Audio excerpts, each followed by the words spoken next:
په هرات کې د واورې او باراني اوبو د جذبې په پار مهمې او ګټورې هڅې پیل شوې دي. د ځمکلاندې اوبو د کمښت جبران او د اوبو د زیرمو د پیاوړتیا په موخه د پراخو عملی اقداماتو خبر ورکړل شوی. بشپړ جزئیات په ویډیو کې تر پایه وګورئ. پاتمنو لیدونکو ستړي مه شئ. د هرات ولایتي مسؤلانو د ځمکلاندې اوبو د کمښت د جبران او د اوبو د زیرمو د پیاوړتیا په موخه د پراخو عملی اقداماتو خبر ورکړی دی. د هرات د اوبو او انرژي ریاست د معلوماتو له مخې په دې وروستیو کې د دغه ولایت په بېلابېلو سیمو کې تر 80,000 ډېرې جذبي څاوې کیندل شوي دي.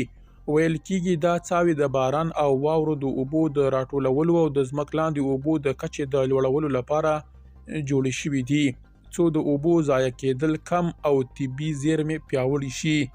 د پازوالانو په وینا یادې جذبي څاوې په ګڼو عامه او اقتصادي ځایونو کې جوړې شوي دي چې بازارونه، دولتي ادارې، ښوونځي، جوماتونه او صنعتي سیمې پکې شامل دي. هغوی ټینګار کوي چې دا کار د ښار او شاوخوا سیمو د اوبو د مدیریت په برخه کې مهم ګام بلل کېږي. د چاپیریال او اوبو چارو کارپوهان وایي چې د دوامدارې وچکالۍ له امله د هرات د ځمکلاندې اوبو کچه په وروستیو کلونو کې په بېساري ډول راټیټه شوې ده.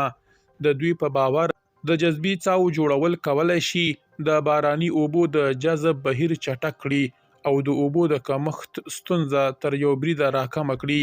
کارپوهان همداراز ټینګار کوي چې د دې پروژې دوام، منظم څار او د عامه پوهاوي زیاتوالی اړین دی څو خلک د اوبو د سپما ارزښت درک کړي او دا ډول طبیعي حل لارې اوږدمهاله پایلې ولري.